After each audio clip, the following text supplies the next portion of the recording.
ఇక్కడి నేల పవిత్రం, ఇక్కడి నీరు పవిత్రం. అందుకే ఈ గడ్డ మీద కాలు పెడితే ఉన్న రోగాలని నయమైతే అని చెప్పి అనుకునే ఇక్కడికి వచ్చిన. మరి మీ అందరికీ తెలుసు, ఇది ముచ్చుకుంద నది జన్మస్థలం, మూసీ నది పుట్టిన ప్రదేశం మన వికారాబాద్. అనంత పద్మనాభ స్వామి కొలువైన అద్భుతమైన ప్రాంతం, రామలింగేశ్వర స్వామి కొలువున్న ప్రాంతం వికారాబాద్. కొండలు, లోయలు, బ్రహ్మాండమైన సెలయేళ్లు, అన్నిటి అలవాలం అద్భుతమైన పర్యాటక కేంద్రం. తెలంగాణకు ఒక రకంగా చెప్పాలంటే ఒక హిల్ స్టేషన్ దగ్గరలో హైదరాబాద్కి ఏమైనా ఉన్నదా అంటే మన వికారాబాదే. అందుకే మరి ఇక్కడ నీరు అమృతము, గాలి ఔషధము, ప్రకృతి అద్భుతం. గాలి పీల్చితే రోగాలే మాయమైతే అని చెప్పి మన పెద్దవాళ్ళు చెప్పేది. మరి ఈరోజు ఇక్కడ గాలి మంచిదే, నేల మంచిదే, కానీ ఇక్కడి నాయకులు ఎవరినైతే మనం ఎన్నుకున్నామో వాళ్ళు ఎట్లాంటి వాళ్ళో కూడా ఒక్కసారి మీరు ఆలోచించాలి. ఈ జిల్లా నుంచే స్పీకర్ గారు ఉన్నారు, ఇదే జిల్లా నుంచి ముఖ్యమంత్రి గారు కూడా ఈరోజు ప్రాతినిధ్యం వహిస్తున్నారు. నేను మిమ్మల్ని అందరినీ ఆలోచించమని కోరేది ఒకటే. 2023 నవంబర్ మాసంలో నేను ఇదే వికారాబాద్కి వచ్చిన. ఆనంద్ గారు ఆ రోజు పెద్ద మీటింగ్ పెడితే అందరినీ ఉద్దేశించి ఆ రోజు కూడా మిమ్మల్ని అభ్యర్థించిన.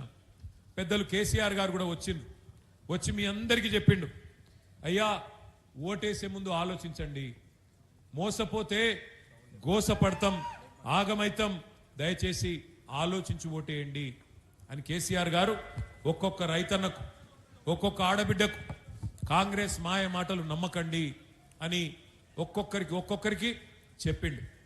విన్నోళ్ళు విన్నరు, విననోళ్ళు వినలేదు. ఏమైంది? వికారాబాద్లో 12,000 ఓట్ల మెజారిటీతోని కాంగ్రెస్ గెలిచింది, బీఆర్ఎస్ ఓడింది. సరే, గెలిచింది కాంగ్రెస్, ఓడింది బీఆర్ఎస్. మరి జరిగింది ఏంది? లాభమా నష్టమా? ఎవరికి జరిగింది ఆలోచించండి. ఎమ్మెల్యేగా గతంలో ఆనంద్ గారు 5 ఏళ్ళు పనిచేసింది. 5 ఏళ్ళు పనిచేసినప్పుడు ఆనంద్ గారు ఒక డాక్టర్గా కావాలంటే తన ప్రాక్టీస్ ఉన్నది, సంపాదించుకోవచ్చు, భార్య డాక్టరు, ఆయన డాక్టరు, 2 చేతులా సంపాదించవచ్చు, సుఖంగా పిల్లలను చూసుకుంటూ సమాజం గురించి పట్టింపు లేకుండా ఆయన పని ఆయన చేసుకోవచ్చు. కానీ 5 ఏళ్ళు తండ్లాడిండు. అందులో 2 ఏళ్ళు కరోనా. 1 సంవత్సరం ఎవరికైనా నేర్చుకున్న తందుకే పడుతుంది కొత్త ఎమ్మెల్యేకు. కొన్ని తెలుస్తాయి, కొన్ని తెలివై. ఇప్పుడే ఆయన్నే చెప్పిండు, ఎన్నడూ సర్పంచ్ పని చేయలే, ఎంపీటీసీ పని చేయలే, జెడ్పీటీసీగా పని చేయలే, కౌన్సిలర్గా పని చేయలే, కానీ ఏదో చేయాలి, చదువుకున్నా, పుట్టిన గడ్డ కోసం ఏదైనా చేయాలి అని చెప్పి ముంగట్టుకొచ్చిండు. పని చేసిండు, రూపాయి లంచం తీసుకోలే. ఎప్పుడు మా దగ్గరికి వచ్చినా, మరి మంచి మాటకారి కూడా మీకు తెలుసు, ఎప్పుడు మా దగ్గరికి వచ్చినా కేసీఆర్ గారి దగ్గరికి కానీ, మంత్రుల దగ్గరికి, మా సబితమ్మ దగ్గరికి కానీ, నా దగ్గరికి కానీ వస్తే ఒకటే అడిగేది, అన్నా మా వికారాబాద్ కొన్ని నిధులు ఇవ్వండి, మా వికారాబాద్ ప్రజలకు మంచి చేయాలని నేను ఎమ్మెల్యే అయినా దయచేసి నాకు సహకరించండి అన్నాడు తప్ప ఎన్నడూ పర్సనల్ పని, ఎన్నడూ రూపాయి పని కూడా తన వ్యక్తిగత స్వార్థం కోసం ఆనంద్ గారు ఎన్నడూ కూడా అడగలేదు. అట్లాంటి నాయకుడు మీకు సేవ చేసిండు. కానీ మనం పోగొట్టుకున్నాం, ఓడగొట్టుకున్నాం. కారణాలు ఏమన్నా కావచ్చు. ఇవాళ మనం ఆలోచించవలసింది ఒకటే, ఆగమాగమై ఓట్లేస్తే, ఆగమాగమై అవతల వాళ్ళు చెప్పే అబద్ధాలు నమ్మి ఓట్లేస్తే ఏమైతుందంటే మీ స్పీకర్ గారు మీకు ఎమ్మెల్యేగా ఉన్నారు. ఆయన మొన్న చెప్తున్నాడు, ఎక్కడో ఏదో ఊళ్ళో నేను చూసిన వికారాబాద్లో, ఏం చెప్తున్నాడు, కేసీఆర్ మొత్తం అప్పులు చేసి పోయిండు, అందుకే మాకు నడపొస్తలేదు. విన్నారా మీరు కూడా? అది మొత్తం అప్పులు చేసి పోయినా మా కేసీఆర్ అని అబద్ధాలు చెప్తున్నాడు గౌరవప్రదమైన స్పీకర్ స్థానంలో ఉన్న పెద్ద మనిషి గడ్డం ప్రసాద్ కుమార్ గారు.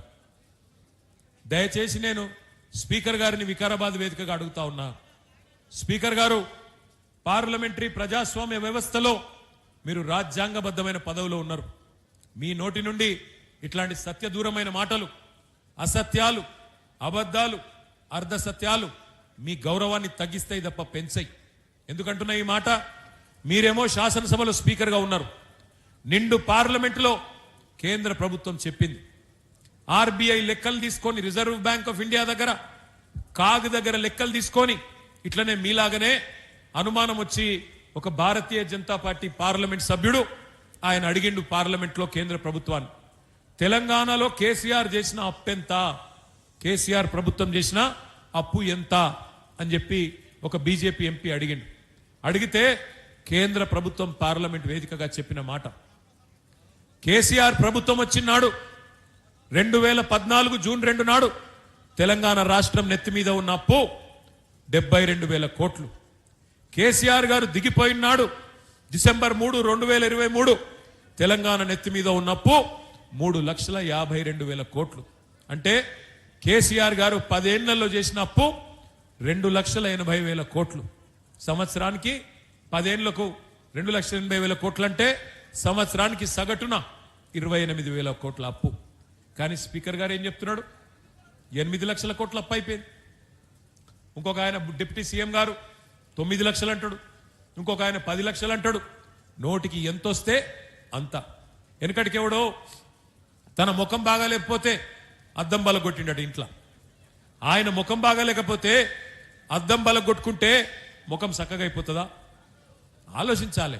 నీకు పరిపాలన చేతనైతే లేదు స్పీకర్ గారు, నీ ప్రభుత్వానికి, నీ కాంగ్రెస్ పార్టీకి పరిపాలన చేతనైతే లేదు. నేను ఉత్తగానే అంటలేను, ఓడిపోయిన బాధలు అంటలేను. ఎందుకంటున్నా అంటే సీదా ఒకటే అడుగుతున్న స్పీకర్ గారు, నేను 10 ఏళ్లు కేసీఆర్ ఉన్నప్పుడు యూరియా దొరుకుతుంది ఎట్లా? కాంగ్రెస్ రాగానే యూరియా మళ్ళొక్కసారి లైన్లు కట్టే పరిస్థితి వస్తుంది ఎట్లా? దమ్ముంటే సమాధానం చెప్పు. మీకు పరిపాలన చేతనైతే రైతులకు యూరియా ఇచ్చే తెలివి కూడా నీ ముఖ్యమంత్రికి ఎందుకు లేదు? నేను అడుగుతా ఉన్నా. ఒక యూరియానే కాదు, కేసీఆర్ ఉన్నప్పుడు కరెంటు చక్కగా వస్తుంది, ఇవాళ కరెంటు చక్కగా రాదు. కేసీఆర్ ఉన్నప్పుడు మంచినీళ్ళు చక్కగా వస్తాయి, ఇవాళ మంచినీళ్ళు కూడా ఇచ్చే తెలివి లేదు. కేసీఆర్ ఉన్నప్పుడు టైంకు రైతు బంధు పడుతుంది, ఇవాళ రేవంత్ రెడ్డి వచ్చినాక రైతు బంధు కూడా దిక్కు లేదు. ఆ రోజు ఏమన్నారు? ఎన్నెన్ని డైలాగులు కొట్టిన రైతులకు ఒక్కసారి యాద్ చేసుకోండి. మర్చిపోతే మీకు చూపెడదామని తెచ్చిన వీడియోలు ఒక్కసారి ఆ వీడియోలు చూపెట్టమ్మా. జరగండి, ఆమె స్క్రీన్ కట్టడం జరగండి.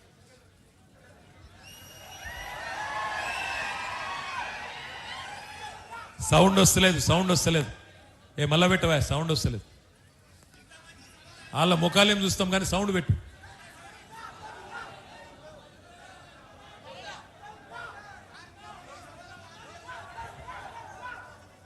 సౌండ్ వస్తలేదు. మీకు ఉందాం అనుకున్నటువంటి పెట్టవా? వీడియో పెట్టు.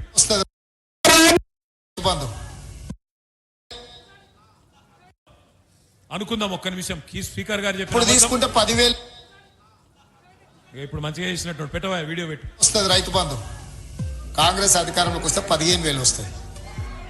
ఎకరానికి 15,000 రూపాయల సంవత్సరానికి ఇచ్చేటట్టుగా ఒక గ్యారంటీని కూడా మనం ప్రకటించాం. రైతు భరోసా, ఇందులో రైతులకు, కౌలు రైతులకు సంవత్సరానికి ఎకరాకు 15,000 రూపాయలు ఇచ్చే విధంగా, అదేవిధంగా నిరుపేదలైన కూలీలకు సంవత్సరానికి 12,000 రూపాయలు ఇచ్చే విధంగా రైతు భరోసా కార్యక్రమాన్ని 2వ గ్యారంటీ కింద ప్రకటించడం జరిగింది.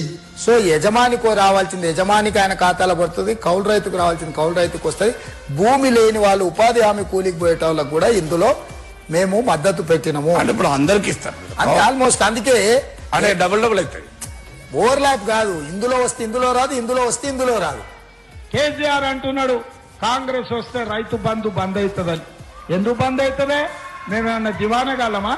మాకేమన్నా ధమాక్ లేదా? ఇప్పుడు తీసుకుంటే 10,000. ఏమన్నా అంటేనేమో తిట్టిండంటారు. మళ్ళా ఏమన్నాడు ఆయనే? ఏమన్నాడు? రైతు బంధు ఎందుకు బంద్ అవుతుందయ్యా? మేమేమన్నా దివానగలమా? మాకేమన్నా దిమాకు లేదా? మరి నేను అడుగుతున్నా స్పీకర్ గారు, 3 సార్లు రైతు బందే కొట్టినోడు ఏమని విలువాలే? రుణమాఫీ చేస్తా అని మోసం చేసినోడు ఏమని విలువాలే? ఎంత పచ్చి అబద్ధపు మాటలంటే, నవంబర్లో తీసుకుంటే 5,000, డిసెంబర్లో తీసుకుంటే